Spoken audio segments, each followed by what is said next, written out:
Chapter 55. Heathen Plots. This chapter is based on Nehemiah chapter 6. Sanballat and his confederates dared not make open war upon the Jews, but with increasing malice they continued their secret efforts to discourage, perplex, and injure them. The wall about Jerusalem was rapidly approaching completion. When it should be finished and its gates set up, these enemies of Israel could not hope to force an entrance into the city. They were the more eager, therefore, to stop the work without further delay. At last they devised a plan by which they hoped to draw Nehemiah from his station, and while they had him in their power, to kill or imprison him. Pretending to desire a compromise of the opposing parties, they sought a conference with Nehemiah, and invited him to meet them in a village on the plain of Ono. But enlightened by the Holy Spirit as to their real purpose, he refused. "I sent messengers unto them," he writes, saying, "I am doing a great work, so that I cannot come down. Why should the work cease, whilst I leave it and come down to you?" But the tempters were persistent. 4 times they sent a message of similar import, and each time they received the same answer.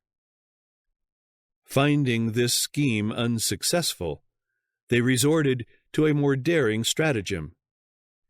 Sanballat sent Nehemiah a messenger bearing an open letter which said, "It is reported among the heathen, and Gashmu saith it, that thou and the Jews think to rebel, for which cause thou buildest the wall, that thou mayest be their king.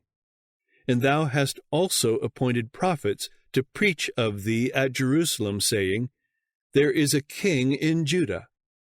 And now shall it be reported to the king according to these words. Come now, therefore, and let us take counsel together."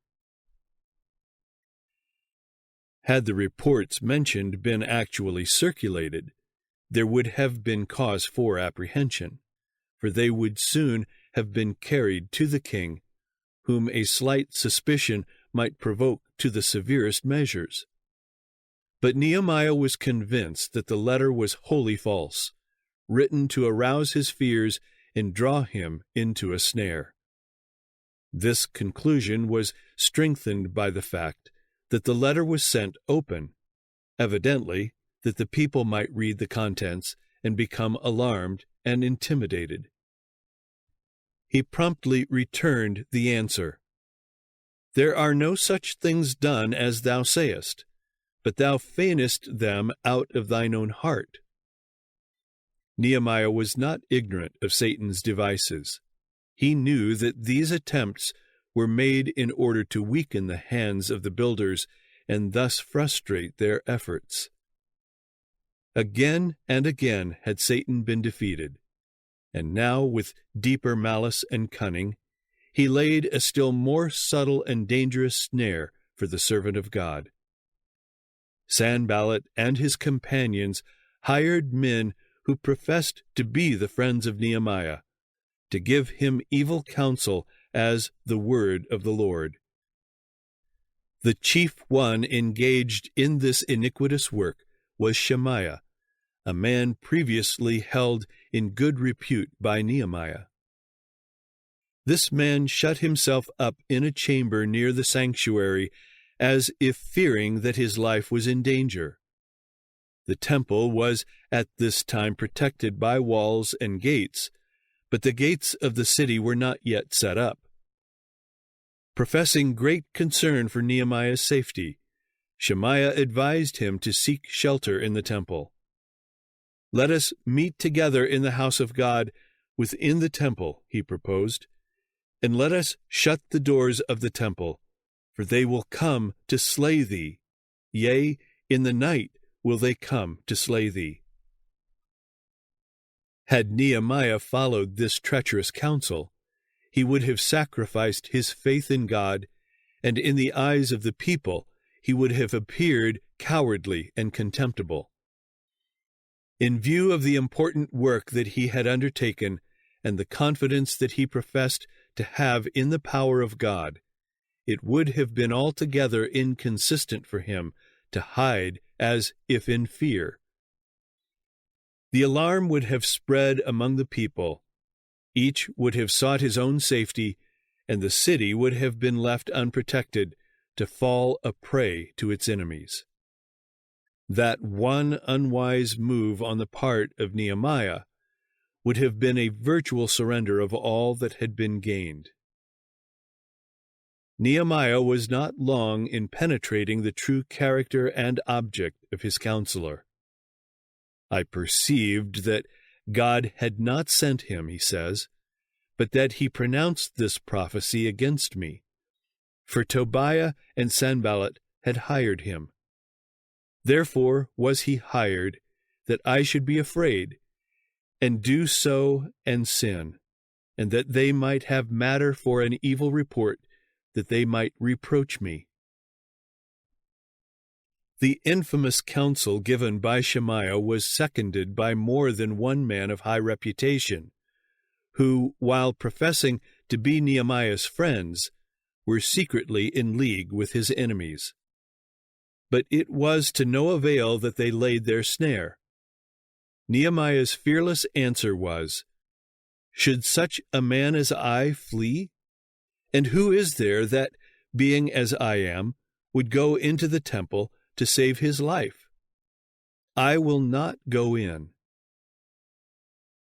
Notwithstanding the plots of enemies, open and secret, the work of building went steadily forward, and in less than 2 months from the time of Nehemiah's arrival in Jerusalem, the city was girded with its defenses, and the builders could walk upon the walls and look down upon their defeated and astonished foes.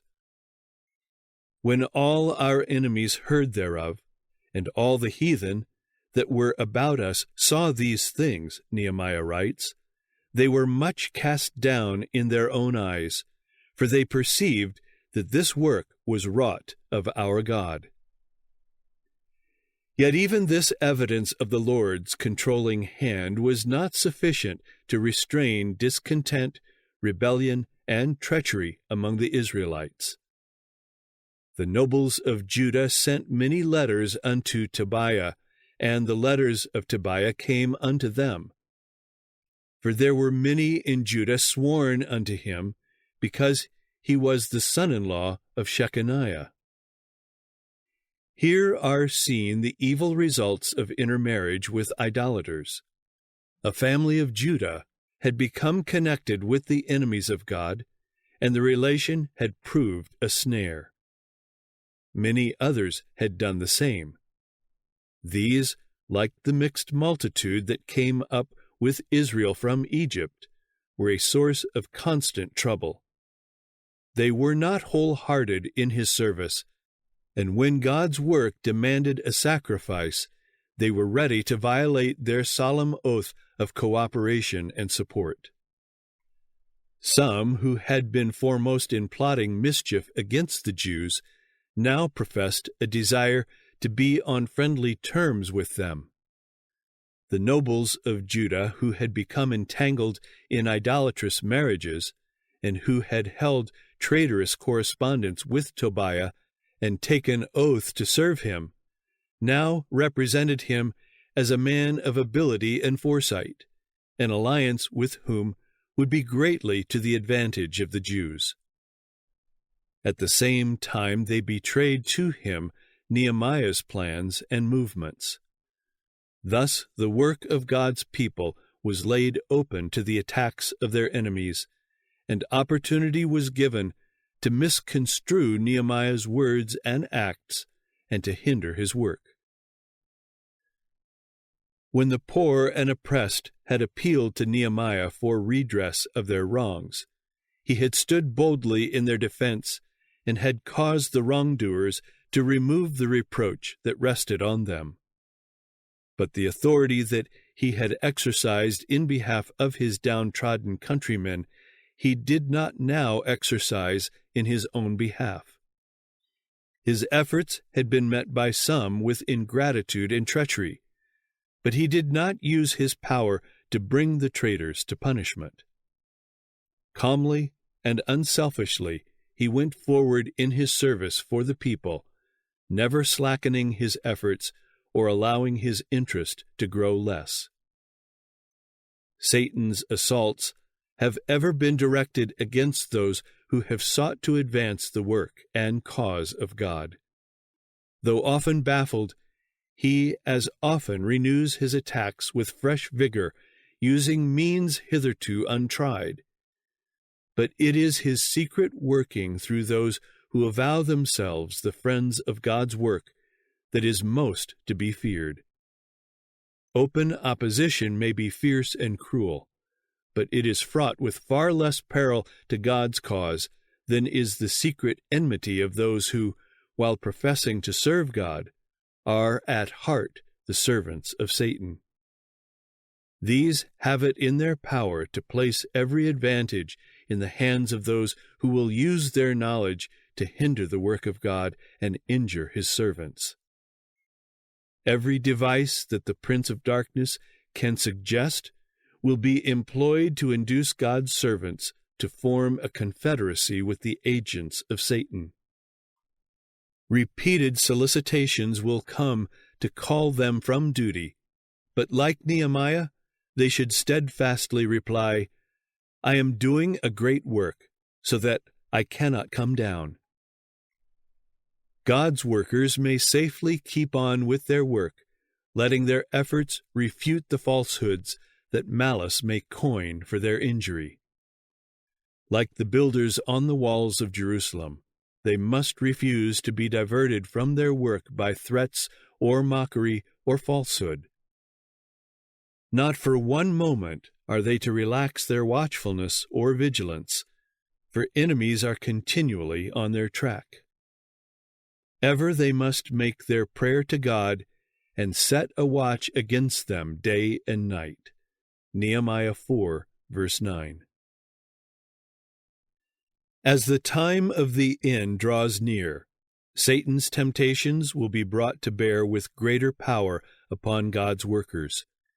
He will employ human agents to mock and revile those who build the wall. But should the builders come down to meet the attacks of their foes, this would but retard the work. They should endeavor to defeat the purposes of their adversaries, but they should not allow anything to call them from their work. Truth is stronger than error, and right will prevail over wrong. Neither should they allow their enemies to gain their friendship and sympathy, and thus lure them from their post of duty. He who by any unguarded act exposes the cause of God to reproach, or weakens the hands of his fellow workers, brings upon his own character a stain not easily removed, and places a serious obstacle in the way of his future usefulness. They that forsake the law praise the wicked. Proverbs 28, verse 4.